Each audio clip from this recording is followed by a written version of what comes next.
mga kapatid, dahil mukha atang kumakabig na etong kumakabig pasulong etong kamera mga kababayan ko. Mukhang nagsesentimento na etong sila Langgam, pangalanan natin na Congressman Langgam at magyayabo-yabo na mga kababayan ko. Dahil po dito mga kapatid, tingnan nyo po mga kababayan ko sa ating short live stream. Eto po mga kababayan, daanan at pasadahan natin to. Sabi dito mga kababayan ko, maliwanag pa sa sikat ng araw. Ayan, ICC, ayan Prove versus Tokhang, ikinasa sa Kongreso. Talaga ba? Kaya bang panindigan ng Congress to Kaya ba talaga panindigan ng Congress to? Abay eto mga kababayan ko, pag-usapan natin ngayon dito sa Biyahe ni Koy TV. Alright, sabi po dito mga kababayan ko, himayin natin at pwede po kayo sumali sa discussion. Naniniwala si Albay, Representative Edsel Lagman. Oy! Bakit na naman si Lagman na naman? Edsel Lagman, natitignan ni Pangulong Ferdinand Marcos ang sentimento ng Kamara de Representantes at hahayaan nito na hahayaan nito na makipagtulungan ang mga ahensya ng gobyerno sa isinasagawang investigasyon ng International Criminal Court o ICC sa gera kontra droga ng dating administrasyon ni Pangulong Rodrigo Roa Duterte. Mga kababayan ko, ito pa, daanan natin, mabilisan. Sabi pa dito mga kababayan ko, kamukha ng droga nagdaan sa ng dating administrasyon. Sa panayam sinabi ni Lagman na maaari namang magbago ang pananaw kaugnay sa investigasyon ng ICC kapag nakita na kailangan itong gawin. Sabi pa dito, sabi pa ni Lagman, palagay ko naman sa ating Pangulo ay titignan niya yung sentiment ng mga ng Congress of ng House of Representatives. At sa mundo naman ay wala namang na-close, pwede bang ma-open? Yun ng executive agencies na pwedeng magpalit ng isip kung talagang nakikita nila na tama talaga ang mga cooperate sa ating bansa sa investigasyon sa International Criminal Court ayon kay Lagman. Mga kababayan ko, kay Lagman ililiwanagin ko po kay Lagman. Hindi naman direktang sinagot ni Lagman ang mga tanong kung bakit kaya nagbago ang pananaw ng Kamara kaugnay sa investigasyon ng ICC, mga kababayan. Sabi dito, your guess is good as mine. Kayong mga mag-articulate ng nasa isip ninyo. Sabi ni Lagman, pagpalagay ko na wala naman talagang pananaw, na wala naman talagang programa, wala namang intensyon na hindi magpalit. Sabi pa dito, palagay ko, mayroon talagang mga valid reason kung bakit kailangan magpalit ng desisyon ang administrasyon, dagdag pa nito. Sabi nitong Miyerkules, November 22, isinagawa ng House Committee on Justice and Human Rights ang inisyal na deliberasyon ng resolusyon na humihimok sa gobyerno na makipagtulungan sa ICC, mga kababayan. Ito pa. Sabi pa dito, samantalang pinaglaanan din, binasag na ni Senator Amy Marcos. Samantalang si Senadora Amy Marcos ang resolusyon ng Kamara, lakihan nga natin, ang sakit sa mata Sabi dito ako na nasasaktan hindi na kayo. Sabi pa dito mga kababayan ko, ayan, lakihan natin. Yan, sabi pa dito, Samantala, pinaglaanan ni Senator Amy Marcos ang resolusyon ng Kamara at iginiit ang malaking kahihiyan ito. Eto, naku po, kahihiyan. Sabi ni Manang, kahihiyan ito kung papayagan makapasok sa bansa ang mga investigador ng ICC. Ipapasa daw yung investigador ng ICC. Ipapasa daw yung ICC sa resolusyon ng pakikialam tayo ng dayuhan. Samantalang ang mga korte natin napatunayan na wala namang umaandar na malaya at matibay, bakit papapasukin yung iba diyan? Ayoko. Nagtataka ako sa pahayag ni Marcos, panayam na mga reporter sa Navotas City. Sabi pa dito, mga kababayan ko, sabi pa dito, dagdag ng senador, mismong si Pangulong Marcos ang nagsalita na hindi nito papayagan mag-imbestiga sa bansa ang ICC. Iginiit din ni Senator Ronald Bato de la Rosa na si Pangulong Marcos pa rin ang masusunod kung papayagan nitong makipagtulungan ng gobyerno sa International Criminal Court. If the resolution is approved of the House of Representatives, it will remain resolution unless act upon probably by the President who has made clear on his decision to not allow the ICC intrude our sovereignty, sabi pa ni De La Rosa. Binigyan diin naman ni Attorney Harry Roque, presidential spokesperson sa termino ni Pangulong Duterte, na matagal nang pinutol ng Pilipinas ang ugnayan sa International Criminal Court sa pamamagitan ng withdrawal Rome of Statute noong panahon ng dating administrasyon. Sabi pa dito, kaya aniya walang legal na basihan ang kagustuhan ng mga kongresista dahil walang jurisdiction ang ICC sa bansa. Ayon dito, mga kababayan ko. Eto, medyo pumapalag-palag po Sa mga hindi nakakaalam, mga kapatid, sino ba si Edsel Lagman? Ito po si Edsel Lagman. Yung nagpupush na maipakulong si PRRD. Ito po, mga kababayan. Ayan, pakita natin. Ayan po si Edsel Lagman. Actually, naghain lang naman siya, mga kababayan ko, na baka daw na pwedeng papasukin yung International Criminal Court para daw mapatunayan na baka daw sakaling kasi baka daw sakaling sabi nito ay mapatunayan daw na wala naman talagang sala si PRRD, mga kababayan. Ako sa akin lang, bilang isang ordinaryong Pilipino, I just want you to know, mga kapatid, mahirap papasukin ng International Criminal Court dito. Okay? Ulit-ulitin ko to sa inyo. Kaya ako, pabor ako doon sa sinasabi ni Edsel pabor sa sinasabi ni Edsel Lagman Sorry for that. Pabor ako sa sinasabi ni Senator Amy, ni Senator Bato, ni Attorney Harry Roque, mga kababayan ko. I'm favor for that, mga kapatid. Number one, maraming ngayon sa mga Pilipino ang gustong ipakulong si PRRD. Tapatin nyo ako, marami dyan sa inyo gustong-gusto na ipakulong si PRRD dahil daw ganito, dahil daw ganyan, dahil daw nakikialam sa ganito. Pero tapatin ko kayo hindi basihan yung pagsagot niya patungkol sa anak niya para ipakulong siya. Okay? Hindi basihan yan, mga kababayan ko. Huwag nyo sakyan yung sinasabi at pinapaputok ng isang congressman na to sa loob ng social media. Baka maligaw kayo. Mabalik lang tayo, mga kababayan ko. Tandaan nyo po, mga kababayan ko, malaki po ang naitulong ni PRRD sa bansa natin, mga kababayan ko. Malaki ang naitulong niyan kahit sa pagbabalik ng mga Marcos, malaki po ang naitulong niyan. Konting konting respeto naman, mga kababayan ko, kahit na pro-China yan si PRRD.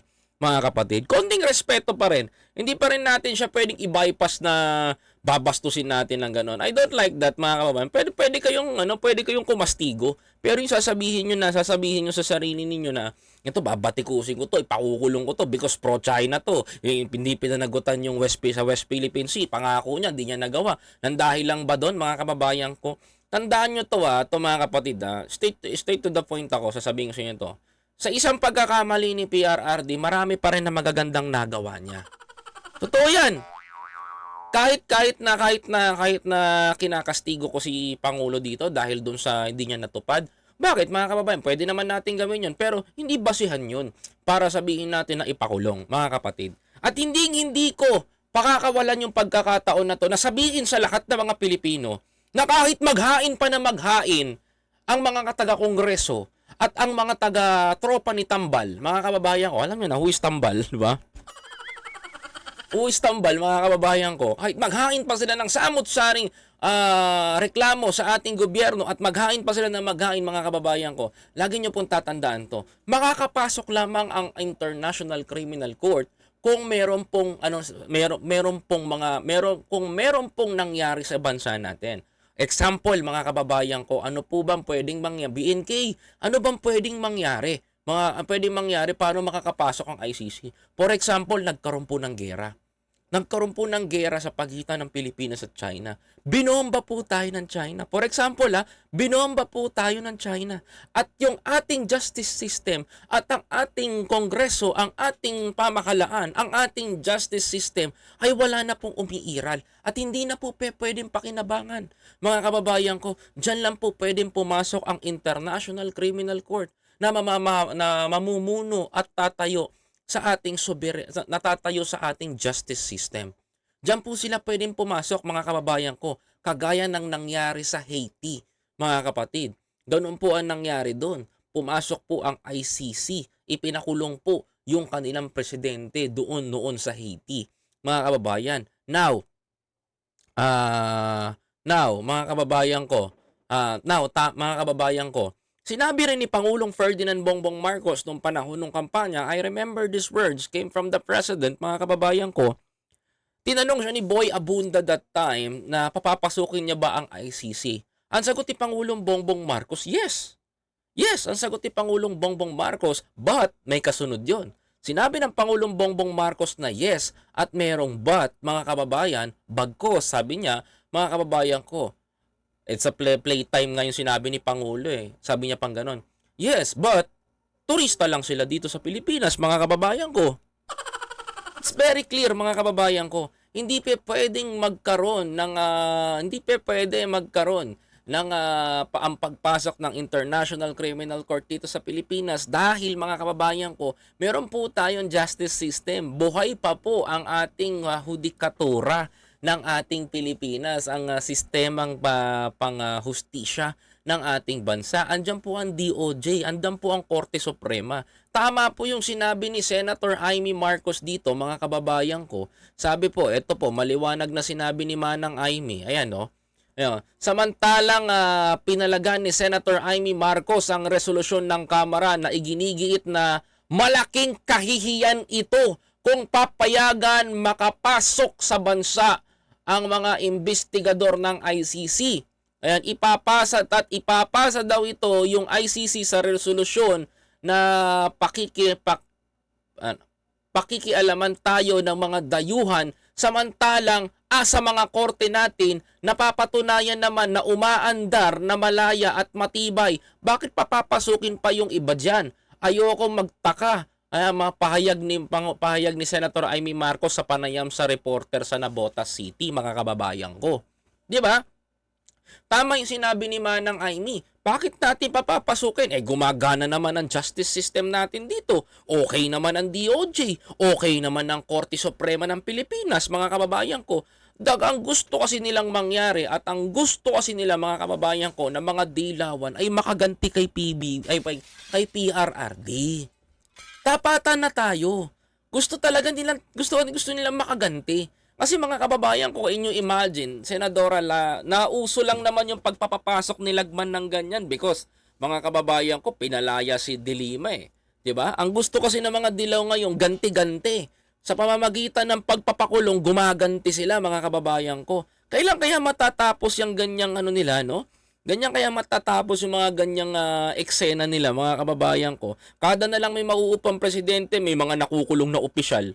Ngayon naman, pag may naupo na naman sa kabilang kampo, gaganti na naman sa ganito, ipakukulong na naman din na isang opisyal. Mga kababayan ko, ganyan at ganyan ang mga nangyayari, mga kapatid. Kaya the biggest question dito, isang malaking katanungan dito, mga kababayan ko, why we need the International Criminal Court kung gumagana naman sa bansa natin? Mga kapatid, 'di ba? Kung gumagana naman sa Pilipinas ang Korte Suprema natin, bakit kakailanganin pa natin ang International Criminal Court? Ang tanong ko nga dito sa mga congressman, sige, mga kapatid, ang tanong ko dito sa mga congressman, bakit hindi kayo mag-file ng kaso sa DOJ, sa Korte Suprema at maghain kayo dyan sa sinasabi nyo na tokhang? 'Di ba? Mga kababayan ko, tapatan tayo ha. Tapatan tayo. Eto magtaka kayo sa sarili nyo at tanungin nyo minsan yung mga kapitbahay nyo pag sinagot kayo. Pag sinabi si PRRD yan, si Duterte, dapat makulong na yan eh. Ang daming pinatokhang niyan. O di dapat sabihin mo sa kanila, magsampa ka ng kaso. Magsampa ka ng kaso na mapatunayan mo. Eh, tanong dito, meron ba talaga? 'Di ba? Mga kababayan ko, meron ba talaga? Ang tanong ko rin dito sa mga congressman natin, bakit hindi kayo magsampa ng kaso? Ba't kailangan nyo pa ng International Criminal Court? Eh si Trillanes lang naman nagpauso niyan.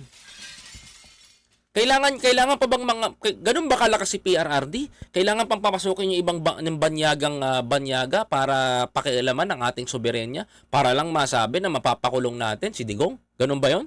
Ganun ba kalakas si PRRD, mga kababayan ko? Ganun ba kalakas si Duterte? Imagine that, mga kababayan ko. Pag pinapasok natin yan, ibig sabihin nun, tinapakan natin ang hudikatura ng justice system sa Pilipinas. Ang Korte Suprema. Ibig sabihin, mga kababayan ko, pag pinapasok natin yan, walang kwenta na po ang batas sa Pilipinas dahil ibang bansa po ang magpapatupad para sa atin yan.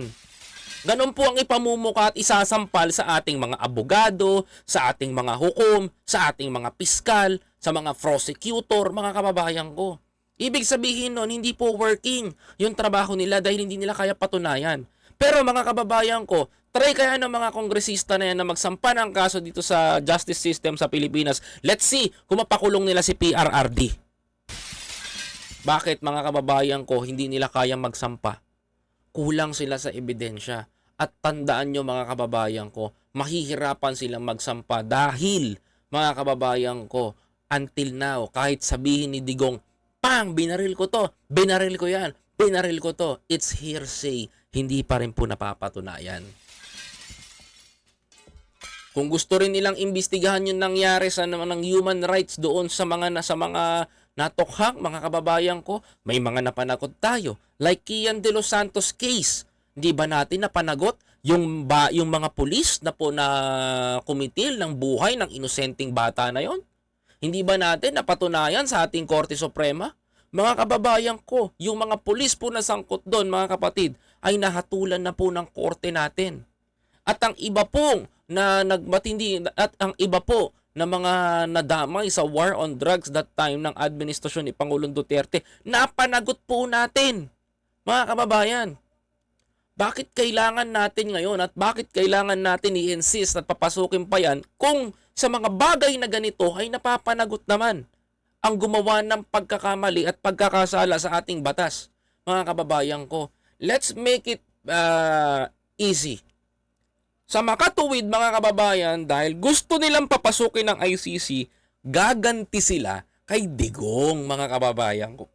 Mga kababayan ko, maghahanap at maghahanap ang mga dilawan na to para, mga kababayan, mapabagsak, mapakulong at makaganti sa ginawa nila, sa ginawa ni Digong sa kanila. Mano man lang, mga kababayan ko, bakit pinagtatanggol ni Senator Amy Marcos si Pangulong Duterte? You know what's the reason, mga kababayan ko? Mga kapatid, syempre, si Digong lang naman ang umubos sa mga dilawan. Si Digong lang naman ang umubos sa mga kalaban ng Marcos. At walang itinira. Yan ang ginawa ni Digong, mga kapatid. Kaya kung sasabihin ninyo na ipakukulong, hands off ako. Ayoko. Pasensyahan tayo. Hindi rin ako papayag na makulong ang matanda na yan. Malaki rin ang naitulong niya sa Pilipinas. Remember, mga kababayan ko, hindi siguro magiging malinis ang kalye nyo, mga kababayan ko, kung hindi nyo nakita yung matanda na to, mga kapatid. Kahit papano, mga kababayan ko, sa dami ng maganda niyang ginawa, sa dami ng nilinis niya, sa dami ng kinalaban niya, mga kababayan ko, sorry to say this, mga kababayan, hindi ako papayag. At hindi ko rin po gusto na makulong itong matanda na to. Dahil kung tutuusin, mga kababayan ko, mga kapatid, kung tutuusin itong matanda na to, mga kapatid, maraming inubos na kalaban ng Marcos. At itong matanda na rin na to na kinamumuhian ng dahil at inaway ng libo-libong Pilipino ng dahil sa hindi pagtupad tungkol doon sa gusto niyang mangyari sa West Philippine Sea, mga kababayan ko, tandaan po ninyo sinabi ko mga kababayan. Listen, mga kapatid, dahil lang po sa sinabi niyang yon, lahat po na magagandang nagawa ni PRRD, naglaho po sa isipan ng mga tao, parambula at tinabunan ng galit. Mga kababayan, kaya wag po kayo mag-alala. To the rescue ngayon, si Super Ate, mga kapatid. Siyempre, hindi mawawala ang Super Ate, mga kababayan ko. Siyempre, si Senator Amy pa rin ang magsasalita at maninindigan para kay PRRD, mga kababayan ko. Kaya, sit back and relax. Okay? Kaya walang magagawa, mga kababayan ko, kahit magdutdutan pa etong si Edsel Lagman para lamang sa pangsarili nilang pagganti, mga kababayan, dahil ang huling halakhak at ang pirma na kay Pangulong Bongbong Marcos pa rin naman, mga kababayan ko. Hanggat hindi pinapayagan ni Pangulong Bongbong Marcos na makapasok ang ICC at sumagsagawa ng investigasyon tungkol doon sa mga nangyaring tokhang at overkilling daw, di umano, na sinasabi ng iba, mga kababayan ko, ay hindi pa rin papayagan, mga kapatid, kahit paaprubahan pa yan ni Insan. Okay, naiintindihan ba ako ng tropa para naman na mga kapatid? At mga kababayan ko, kahit aprubahan pa yan ni Insan, mga kababayan ko, nasa Pangulong Bongbong Marcos pa rin ang huling halakhak, mga kababayan. Hindi po pwede na mapakulong si PRRD ng basta-basta. Kaya tama na po yung mga espekulasyon, yung mga contradiction, yung mga nagiging energetic kapag galit, mga kababayan ko, at nag-aalagangster sa galit ang mga kababayan natin. Ayan, wag nang sabi dito ni Daisy, wala nang peke diyan si PBBM sa IC. Alam pake diyan si PBBM sa IC, inaano ng mga dilaw lang talaga. Because alam nyo naman, the dilawan is always pushing forward sa gusto nilang mangyari. Kasi mga kababayan ko, they're very excited because PBBM mga sa akala nila ang nagbibigay ng unification sa ating mga kababayan. Pero tandaan nyo mga kababayan ko, pakikinggan ni PRRD yan, pero tandaan nyo, hindi naman papayagan ni Pangulong Bongbong Marcos na makapasok ang ICC. Sa panahon nga ng tatay ni Pangulong Bongbong Marcos maninindigan sa batas si FEM. Yun nga, yun nga, mga kababayan ko, naniniwala sa justice system natin. Tapos sa panahon ni Pangulong Bongbong Marcos, papapasukin nyo ang ICC nang dahil lang sa request na pinangungunahan nilang GAM at ng mga kongresista para lamang mapakulong si PRRD. No, X yan, mga kapatid. Subukan ninyo. Magkakagulo sa Pilipinas.